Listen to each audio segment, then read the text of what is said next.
Hi friends, welcome back to the channel. Apple ber ఈ పండు గురించి మీలో ఎంతమందికి తెలుసు? మీలో ఈ ఫ్రూట్ని టేస్ట్ చేసిన వాళ్ళు ఎంతమంది ఉన్నారు? నాకు కామెంట్ సెక్షన్లో చెప్పండి. మిగతా పళ్ళ మొక్కల్లాగే టెర్రస్ గార్డెన్లో చాలామంది ఈ మొక్కను పెంచుతూ ఉంటారు. ఇది పెంచడం చాలా చాలా ఈజీ, డెడ్ ఈజీ అనమాట. మిగతా పళ్ళ మొక్కల్లాగా స్పెషల్ కేర్ తీసుకోవాల్సిన అవసరం లేదు. జస్ట్ ఇయర్లో ఒక్కసారి దీన్ని కొంచెం కేర్ తీసుకుంటే సరిపోతుంది. హ్యాపీగా గ్రో చేసుకోవచ్చు. ఈరోజు ఈ మొక్క గురించి నేను ఇన్నాళ్ళుగా తెలుసుకున్న విషయాలు, అండ్ కొంతమంది ఫార్మర్స్ దగ్గర కూడా నేను ఈ విషయాలు తెలుసుకున్నాను. కొన్ని విషయాలు అవంతా కూడా నేను ఈరోజు మీతో ఈ వీడియోలో షేర్ చేస్తాను. వీడియో మీకు నచ్చితే కామెంట్ సెక్షన్లో నచ్చిందని లేదా థమ్స్ అప్ ఇవ్వండి, అండ్ మీ ఫ్రెండ్స్కి మీ గార్డెనింగ్ గ్రూప్స్లో షేర్ చేయండి. రేగుపండు తెలుసు కదా, రేగికాయలు మనకి మార్కెట్లో వస్తాయి చిన్న చిన్నగా. సో అదే ఫ్యామిలీకి చెందిన మొక్క ఇది. మిగతా మొక్కల్లాగా, మిగతా పళ్ళ మొక్కల్లాగా, మిగతా ఫ్రూట్ ప్లాంట్స్లా దీన్ని బాగా సెన్సిటివ్గా పెంచాల్సిన అవసరం లేదు. లైక్ కొన్ని పార్షల్ షేడ్లో పెంచాలి, కొన్నిటికి డైరెక్ట్ సన్లైట్ ఉండాలి, వీటికి ఇంత కంపోస్ట్ ఉండాలి, వర్మి కంపోస్ట్, లేదా వీటికి సాయిల్ మిక్చర్ ఇలా ఉండాలి, ఇదంతా అవసరం లేదు. ఈవెన్ ఎడారిలో పడేసినా కూడా ఈ మొక్క ఈజీగా పెరుగుతుంది. రేగు మొక్కలు ఎలా ఉంటాయి, ఎక్కడ పడితే అక్కడ మొలుస్తాయి. సో అలా చాలా వైల్డ్గా పెరిగే మొక్క ఇది. అండ్ దీనికి హార్డ్ ప్రూనింగ్ ఒక్కటే ద బెస్ట్ రిజల్ట్ ఇవ్వడానికి దోహదపడుతుంది. ఎప్పుడైతే హార్డ్ ప్రూనింగ్ ఇస్తామో దీనికి మళ్ళీ కొత్తగా చిగుర్లు వచ్చి ఆ వచ్చిన చిగురుల నుంచి వచ్చే ఆ పువ్వులు ఫ్రూట్స్లా ఫామ్ అవుతుందన్నమాట.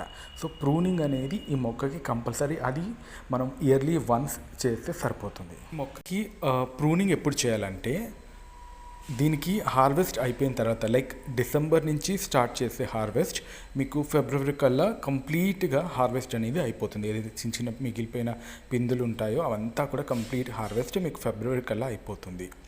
మీరు ఏప్రిల్ మేలో ఒక 1 feet, అంటే మీకు కొమ్మ మీరు కుండీలో పెంచుకునేటట్టయితే చెట్టు సైజ్ బట్టి మినిమం ఒక 1 feet, లేదా మరీ చిన్న మొక్క అనుకుంటే ఒక 1.5 feet ఉన్నా పర్లేదు. ఆ మొదలు మాత్రం ఉంచి చుట్టూరున్న కొమ్మలన్నీ కూడా ప్రూన్ చేసేయాలి. ఎందుకంటే ఎప్పుడైతే ఈ ప్రూన్ చేస్తామో ఒక 20 days, ఒక 25 days అనుకోండి, ఒక 2 weeks నుంచి 3 weeks లోపల మళ్ళీ కొత్త షూట్స్ అనేవి స్టార్ట్ అవుతుంది. ఆ వచ్చే కొత్త చిగుర్ల నుంచే ఈ ఫ్రూట్స్ అనేవి ఫామ్ అవుతుంది. అండ్ వచ్చిన కొమ్మలకి వీటికి ఫ్రూట్ ఫార్మేషన్ చాలా బాగుంటుంది. ఎందుకంటే పాత కొమ్మలు ఉంచారనుకోండి, వాటికి ప్రాపర్గా పూత రాదు. ఒకసారి మీరు గమనించండి, మీ ఇంట్లో ఎప్పుడైనా ఈ మొక్కలు ఉంటే పాత కొమ్మలకి ఎక్కువగా పూత రాదు. కొత్తగా వచ్చిన కొమ్మలకి అవి ఎడ్జెస్ వరకు మనకి పూత అనేది స్టార్ట్ అయ్యి దానికి ఫ్రూటింగ్ బేరింగ్ బాగుంటుంది. ఈ కొమ్మ చూసారా, నేను అంటు కడతాం అనుకున్నాను, లైక్ ఎయిర్ లేయరింగ్ అంటారు కదా, అలా ట్రై చేశాను. బట్ ఇదంతా సెట్ చేసిన తర్వాత చూస్తే ఏదైతే కొమ్మ ఉందో అది అటుపక్కకు వాలిపోయింది. ఆ కొమ్మకి చాలా ఫ్రూటింగ్ వచ్చింది. సో నేను ఏం చేయాలో తెలియలేదు. ఒక 2-3 monthsలో రూట్స్ ఫామ్ అవుతుందేమో, ఆ కొమ్మని ఎవరికైనా ఇవ్వచ్చు అని ఫస్ట్ టైం ట్రై చేశా. బట్ ఇంకా తెలీదు, ఎందుకంటే చూడాలి అది మొత్తం ఈ ఫ్రూట్స్ అంతా అయిపోయిన తర్వాత. అది దానికన్నా రూట్స్ ఫామ్ అయితే మాత్రం దాన్ని ఇంకొక కుండీలో మార్చాలి. చూసినారా, అదే కొమ్మ ఇటుపక్కకి అంటే కిందకి వాలిపోయినాయి. వాటికి చూడండి ఆల్మోస్ట్ ఒక 15 to 20 వరకు ఉన్నాయి దీనికి. ఇంకా అప్పుడప్పుడు మేము కొన్ని కోసేసాను ఈ హార్వెస్ట్ చేసి ఈ వీడియో చేసే టైంకి.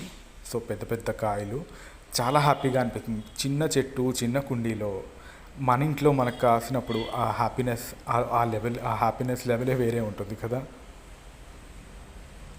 ఎప్పుడైతే ఇలా పూత స్టార్ట్ అయ్యి పిందులు ఫామ్ అవుతాయి అనుకుంటామో, చూసారా దీనికి సపోర్ట్గా పిట్టగోడ ఉంది, ఆ రేలింగ్ది. సో ప్రతి చెట్టుకు కూడా దీనికి ఫ్రూట్స్ ఫామ్ అవుతున్నాయి అన్నప్పుడు ఆ కొమ్మలకి సపోర్ట్ ఇవ్వడం చాలా ఇంపార్టెంట్.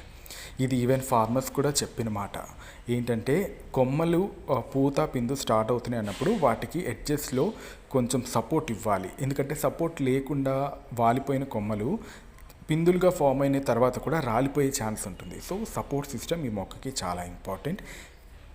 ఎప్పుడైనా ఆకులు కొంచెం ముడత పడి అలా ఫోల్డింగ్స్ ఉంటే దాంట్లో పెస్ట్ ఫామ్ అయ్యే ఛాన్స్ ఉంటుంది. సో ఆ లీవ్స్ని కట్ చేసేస్తే సరిపోతుంది. మంది డిఫరెంట్ స్ప్రేస్ అన్నీ చేస్తారు. కాకపోతే మనం ఆర్గానిక్గా పెంచుతున్నాం కాబట్టి నీమ్ ఆయిల్ స్ప్రే ఒక్కటి చేస్తే సరిపోతుంది. అండ్ ఏంటంటే వీటికి చిగుర్లు వచ్చి ఆ పూత స్టేజ్లోనే కొంచెం జాగ్రత్తగా చూసుకోవాలి. అప్పుడు నీమ్ ఆయిల్ స్ప్రే ఒక్కటి మాత్రమే ఇచ్చాను. అండ్ ఏంటంటే ఈ ప్రూనింగ్ చేసిన తర్వాత చిగుర్లు స్టార్ట్ అయ్యాక మీరు ఏదైనా ఒక కౌ మాన్యూర్ వేసింది, like buffalo or cow any manure మీరు ఇస్తే వాటికి ఆ మొక్కకి సరిపోతుంది. అది త్రూ అవుట్ ద ఇయర్ వీటికి సరిపోతుంది అన్నమాట. మీరు పర్టికులర్ వేరే ఫర్టిలైజర్ ఇవ్వాల్సిన పని లేదు. వాటరింగ్ విషయానికి వస్తే ఎప్పుడైతే మీరు ఆ హార్డ్ ప్రూనింగ్ చేస్తారో ఏప్రిల్ మేలో అప్పటి నుంచి మీరు వాటర్ ఇవ్వాలి. అండ్ అది కూడా టూ మచ్ ఇవ్వక్కర్లేదు. జస్ట్ మీరు డ్రిప్పింగ్ సిస్టమ్ ఇవ్వచ్చు, లేదా చాలా తక్కువ ఆ సాయిల్ వరకు అది వాటర్ తీసుకుందా లేదా అని చూసుకుంటూ అలా లిమిటెడ్ వాటర్ ఇస్తే సరిపోతుంది. ఈ ఫ్రూట్స్ ఫామ్ అయిన తర్వాత కూడా మొక్కకి కొంచెంగా వాటర్ ఇవ్వాలి. హెవీ వాటర్ ఇష్టపడే ప్లాంట్ కాదు ఇది. జస్ట్ లైట్గా వాటర్ ఉంటే సరిపోతుంది, హెల్తీగా పెరుగుతుంది. అండ్ షేడ్లో పెరగదు. ఖచ్చితంగా దీనికి డైరెక్ట్ సన్లైట్లో ఓపెన్ ప్లేస్లో పెడితేనే దీనికి ఫ్రూటింగ్ అనేది బాగా వస్తుంది. అదొక విషయం ఖచ్చితంగా గమనించాలి. సెమీ షేడ్లో ఉన్నా ఏదైనా మొక్కల కింద ఉన్నా సరే ఆ నీడకి మొక్క ఫ్రూట్స్ అనేవి సరిగా ఫామ్ అవ్వదు. కొత్తగా వచ్చే చిగుర్లలో ఏవైతే కొమ్మలు స్ట్రాంగ్గా ఉంటాయో ఆ కొమ్మల్ని మాత్రమే ఉంచి మిగతా ఎక్స్ట్రాగా డెలికేట్ ఉన్న కొమ్మల్ని కట్ చేసేయాలి.